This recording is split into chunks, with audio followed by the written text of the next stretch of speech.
Comment ne plus avoir peur des impayés lorsqu'on investit dans l'immobilier? C'est ce qu'on va voir ensemble dans cette vidéo. Je te souhaite un bon visionnage. Dans cette nouvelle vidéo YouTube, on va voir ensemble comment ne pas avoir peur des impayés lorsqu'on investit dans l'immobilier. Lorsque vous me contactez pour réaliser vos stratégies d'investissement régulièrement, surtout les investisseurs débutants, vous êtes à me mettre en avant cette peur d'avoir à gérer des impayés. Comment ça se passe si demain on se retrouve à devoir rembourser notre crédit et que le locataire ne paye pas? Comment ça se passe au niveau des procédures? On va donc voir dans cette vidéo comment passer à côté de ça, comment passer à côté de cette peur et justement réussir à passer au-dessus pour investir avec sérénité. Et à la fin, je vous réserve une surprise, je vous ferai intervenir quelqu'un qui viendra justement appuyer les propos que je vous partage grâce à son expérience immobilière. En attendant, le premier point qu'on va voir ensemble, c'est le fait que si vous faites les choses correctement, c'est-à-dire que vous avez acheté dans un bon emplacement, dans un endroit où vous-même vous pourriez y vivre, où y mettre vos enfants, que vous avez fait des rénovations qui sont correctes, la probabilité d'attirer un locataire de mauvais choix est très faible. Aujourd'hui en France, les impayés sur les loyers, c'est 3 locataires sur 100, dont seulement un seul chez les bailleurs privés, le reste étant concentré chez les bailleurs sociaux. La probabilité d'avoir des problèmes avec un locataire est donc extrêmement faible, seulement 1 sur 100. Deuxième point, toujours pour se protéger, comme j'aime le dire, ceinture et bretelles. Le deuxième point, c'est qu'aujourd'hui, lorsque l'on fait rentrer un locataire dans les lieux, on peut lui demander diverses choses qui vont nous protéger. On peut lui demander un garant caution solidaire. Alors aujourd'hui, c'est quelque chose que de nombreuses personnes utilisent. À titre personnel, moi, ça fait bien longtemps que je n'en utilise plus et que je ne les recommande plus. Pourquoi? Parce que un garant, du jour au lendemain, il peut disparaître dans la nature. Un garant, du jour au lendemain, sa situation peut changer. Ou un garant peut tout simplement vous dire « Ok, je veux bien être garant et prendre en compte le loyer, mais pas tout de suite. On le prendra quand on arrivera dans les recouvrements officiels qui arrivent en général au bout de plusieurs mois. » Donc le garant, oui, c'est sécuritaire, mais avec du recul et avec l'expérience, c'est peut-être pas le meilleur. Nous, aujourd'hui, ce qu'on utilise et ce qu'on recommande, quand on a les profils qui rentrent dans les cases, conditions de revenus et moins de 30 ans, la garantie Visal. La garantie Visal, c'est mis en avant par l'État français et justement, c'est Visal qui va faire toutes les démarches de recouvrement à votre place si cette situation d'impayé arrive. Et en plus, ils vont vous payer très rapidement. Donc, on est vraiment sur quelque chose où là, on est serein jusqu'à la fin du bail et à la sortie du locataire. Et également, de l'autre côté, les fameuses assurances loyer impayé où très peu de personnes le savent et peut-être que c'est ton cas. On a l'assurance loyer impayé classique où c'est nous qui allons voir un assureur et qui allons dire voilà, je veux couvrir mon risque et que si ça arrive, vous indemnisiez mon loyer et les frais de procédure. Mais on a aussi, nous en interne, des partenaires, des assurances où là, cette fois-ci, c'est l'inverse. L'assurance loyer impayé va être à la charge du locataire avec cet argument de dire écoutez, il y a beaucoup de personnes qui veulent le logement. Moi, je veux bien favoriser votre profil parce que c'est celui qui retient mon attention, mais à une condition, c'est que vous ayez une assurance loyer impayé pour protéger tout le monde. Et l'avantage, c'est que vous allez avoir toutes les informations de l'assurance. Et si demain, ce petit filou de locataire venait à retirer justement son adhésion, vous serez automatiquement prévenu. Et c'est une clause qui fera partie du bail qui vous permettra de résilier le contrat. Et de l'autre côté, nous aujourd'hui, ça fait des années qu'on utilise ça. Ça ne m'est jamais arrivé, on n'a jamais eu de problématique et dites-vous une chose, c'est que plus on encadre juridiquement les choses, plus un locataire qui sait que ce sera un locataire un problème ne voudra pas rentrer dans ce type de démarche. Et maintenant, un focus que je voudrais vous faire aussi, c'est finalement si je vis un impayé, si jamais ça vient arriver, est-ce que c'est grave? Alors oui, on sait que moralement ça va être dur, ça va nous travailler et on va toujours se dire comment ça se passe, pourquoi ça me tombe dessus, pourquoi aujourd'hui je me retrouve à gérer ça. Mais moi, je vous invite toujours à regarder l'autre côté de la médaille et à vous mettre sur la tranche et à vous dire « Ok, je vois le négatif, j'ai des procédures à gérer, ça m'embête, c'est des contraintes psychologiques, mais si j'ai fait les choses correctement, je suis bien entouré. » Et de l'autre côté, sur le côté pile, c'est que quand on investit dans l'immobilier, aujourd'hui, il n'y a pas que le loyer qui compte. Il y a aussi ce qu'on appelle la plus-value latente qui va se générer par le fait d'avoir acheté un bien à un bon prix et à avoir réussi à mettre en place un projet qui aujourd'hui au total va vous coûter moins que ce que vous pouvez le revendre. Et également de l'autre côté, on va avoir ce qu'on appelle la plus-value latente naturelle qui va se faire grâce à l'inflation. Aujourd'hui, on a des statistiques depuis des années. L'immobilier, en moyenne, ça prend 1,5% par an à la hausse.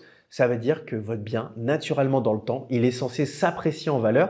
Et donc aujourd'hui, même si on a un impayé et qu'on a des loyers en moins, pendant qu'on a fait cet effort d'épargne pour payer le crédit, on récupérera quand même l'amortissement du crédit à la sortie. Donc il faut le voir comme une solution d'épargne forcée temporaire.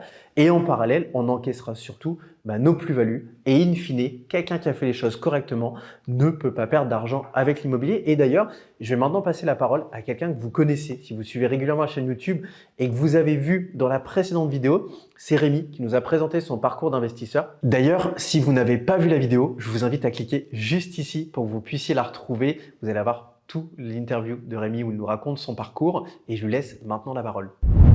Salut la communauté des investisseurs du Vivier.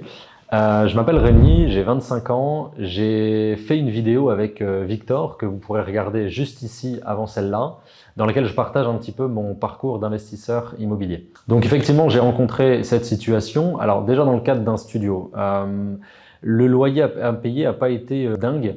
Dans le sens où en fait la personne est partie en considérant que le dépôt de garantie qu'elle avait laissé réglerait en fait son dernier mois de loyer.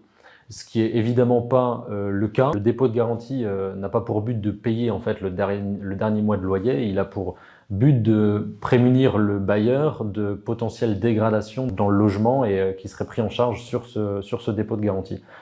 Bon, la personne est partie, j'ai encaissé évidemment son dépôt de garantie, simplement je n'ai pas pu pallier de ce fait aux quelques dégradations qu'il y avait pu y avoir, notamment dans la salle de bain où la personne prenait des douches bouillantes, ce qui avait engendré des dégradations sur le plafond de la salle de bain.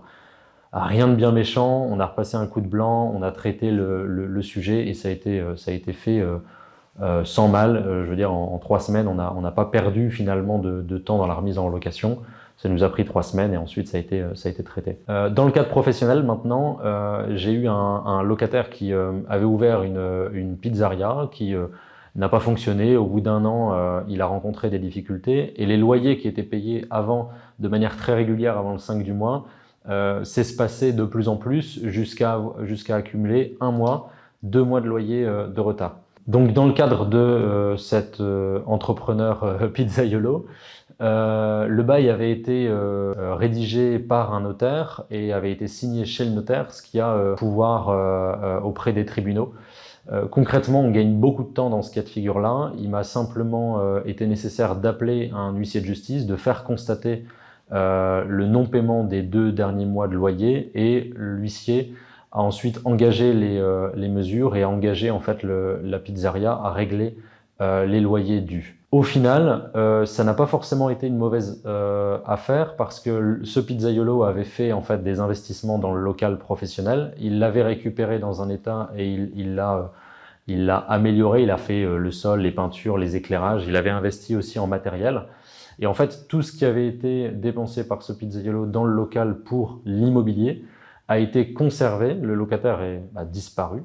Donc on a pu récupérer le local avec ces travaux effectués. Ce qui pour moi, rétrospectivement, n'a pas été un mal parce que ça m'a permis de relouer plus vite, mieux au locataire suivant. Et je considère aujourd'hui que la valeur qu'a donnée ce locataire au local est supérieure aux 6 mois d'impayés que j'ai pu avoir dans le cadre de ce projet-là. Donc gardez à l'esprit qu'un investissement immobilier, effectivement, se raisonne en termes de cash flow, de rentrée d'argent mensuelle, mais pas que, et que si vous avez fait les choses correctement, que vous avez aussi un bas de laine confortable pour faire face à ces situations, in fine, sur la durée, dans le long terme, ça vous rapporte bien plus que les 6 mois que vous auriez pu perdre sur une année. Et je rends la parole à Victor pour la fin de cette vidéo. Super, merci beaucoup Rémi pour ton intervention. Et donc comme vous l'avez vu au travers de ce que je vous ai dit juste avant et l'intervention de Rémi, gardez vraiment ça en tête. Gardez vraiment en tête que quand on investit dans l'immobilier correctement, déjà la probabilité d'impayé, elle est faible. Et au-delà de ça, l'immobilier, ce n'est pas que encaisser des loyers, c'est aussi du capital qui s'amortit grâce à ce qui a été emprunté auprès de la banque. Et temporairement, si vous devez payer pendant la phase d'impayé, c'est du capital que vous récupérez le jour où vous revendrez. Et de l'autre côté, l'immobilier, quand c'est fait correctement, c'est aussi des plus-values qui se génèrent dans le temps et qui sont quasiment systématiquement supérieures à l'impayé que vous auriez pu connaître. Si vous avez l'envie profonde d'investir dans l'immobilier ou de remettre le pied à l'étrier après une période difficile suite à un impayé, faites-le et on est là pour vous entourer. Et une nouvelle fois, vous avez comme d'habitude le lien de mon agenda qui se situe dans la description de la vidéo et je vous invite à prendre contact avec moi pour que je puisse vous aider à prendre du recul sur votre stratégie d'investissement. Et en attendant, comme d'habitude, je vous dis à très vite pour une prochaine vidéo et je vous souhaite de bons investissements. Ciao!